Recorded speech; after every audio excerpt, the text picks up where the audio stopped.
Hey, what's up guys? This is Alex from Answered Tech, and today I'm going to be saying a few reasons why the MacBook Air is better than the Retina MacBook Pro, and my friend over at TechRightReviews is actually going to be saying a few reasons why the Retina MacBook Pro is better than the MacBook Air. So this is a collaboration video between these two channels. I'll have his link in the description, as well as in an annotation right around here, so you can click on that. But if you're looking to buy one of these laptops and want to see the pros and cons of each, this is an awesome set of videos to watch. So without further ado, let's head right on into the video.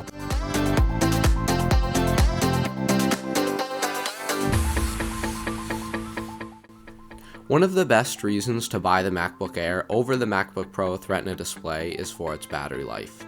The MacBook Air is a very efficient computer, and it has a relatively big battery for its size, so it should easily be able to power you through a full day of usage, whereas with the MacBook Pro with Retina Display, you may not have quite enough battery to get you through a full day of usage, and if you don't have access to a power outlet, this can be a problem. The few extra hours of battery life that the MacBook Air provides can be extremely helpful in certain situations. Apple quotes 9 hours of battery life for the 13-inch MacBook Pro with Retina Display, and 12 hours of battery life for the 13-inch MacBook Air, and while 3 hours isn't a huge difference, when you don't have access to a plug, the extra few hours comes in extremely useful.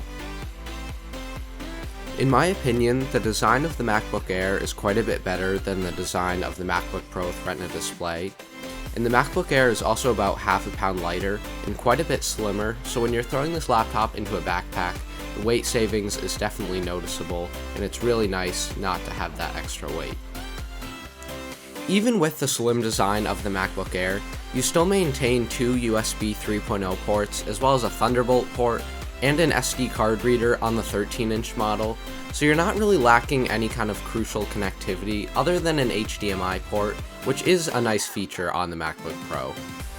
Currently on Apple.com, the MacBook Air is selling for $999 in its base 13-inch configuration, while the MacBook Pro with Retina Display costs $1,299 in its base 13-inch configuration. So unless you need the bumped up specs or the slightly better performance of the MacBook Pro with Retina Display, the MacBook Air will be $300 cheaper, and it'll be just fine for everyday tasks.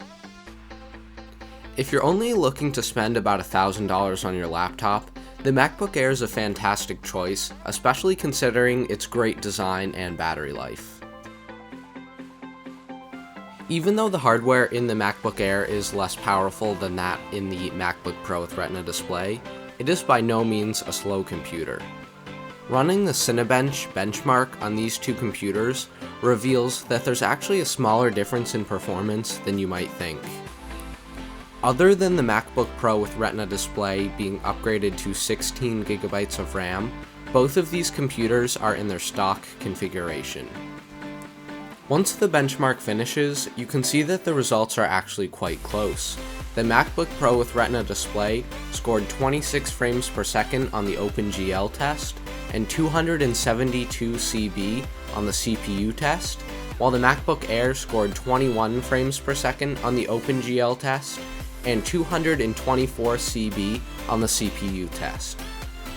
The thinner and lighter design, the better battery life, and the lower starting price tag of the MacBook Air make it a great option when deciding between these two laptops. Especially if you do a lot of traveling, the MacBook Air is a fantastic option. So guys, I hope this video helped you decide whether you should buy the MacBook Air or the Retina MacBook Pro. If you haven't seen TechRightReviews video yet, the link is in the description, so make sure you go check that out.